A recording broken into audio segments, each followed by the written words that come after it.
guys, it is end of October, almost Halloween.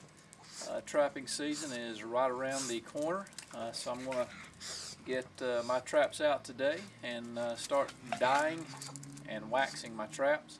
I'm going to try a new method. I have a lot of walnut trees here in my yard, black walnuts, and I've pretty much dyed my traps every year with black walnuts, but I've also boiled the water when I put the walnuts in. So I'm going to try a new method. I don't want to build a fire. I don't want to make a mess with my tin buckets.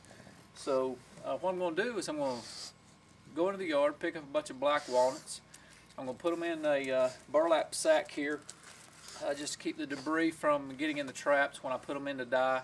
And I'm just going to put them in this water and let the traps soak for 24 to 48 hours with cold water, with no fire. Just seems like it'll be a lot less trouble. Just let them sit there and dye, and we'll see if it actually works. If it does, it could save some trouble building a fire, getting the water boiling, and having to worry about that. So I'm going to give it a shot and see what we get. Here are the two traps that I've not dyed or waxed previously. All my other traps have been dyed and waxed before. So these are two traps we'll really take a look at to see how well this dye job works.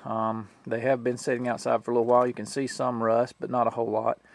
So we'll see how this dye job works by just putting them in and letting them sit for a couple days in cold water with black walnuts. Well guys, here are the walnuts that I just picked up in the yard. As you can see, I picked up the blackest walnuts that I could find, and if you look at that, which there's a lot of bugs, but this black stuff, I mean, that is what is really going to stain these traps, and that is why black walnuts work really well for dyeing traps. So I'm going to tie these up, put them in my bucket, put water in here, and let the water get good and black, and then I'm going to soak my traps for a couple days, and I'll pull them out and let's take a look at them.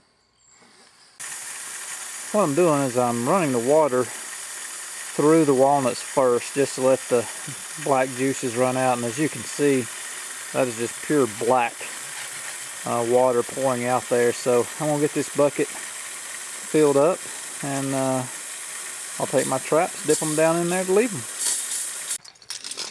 Okay guys, we'll stick our first couple traps in here, make sure they get covered up nicely.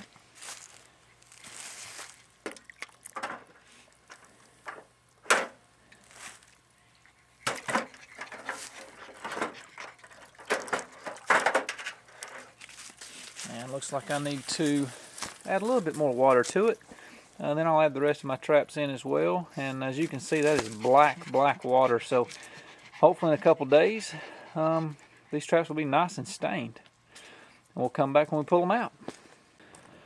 Okay guys, I have actually let these traps sit for about 4 days actually. And you can see the cables have pretty much turned completely black.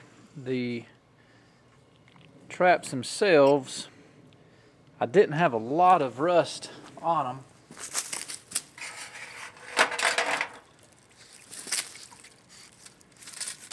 But the parts that did have rust, you can see turned really nice and black. So if I'd left these traps out long enough to get enough rust on them, then this method would actually work beautifully. Here are the traps that I have done before. Now I set these traps in there as well.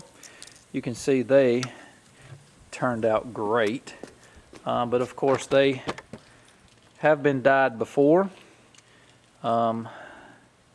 And these are my newer traps. So after a year of these guys sitting in the ground, they'll get a little bit more rust on them.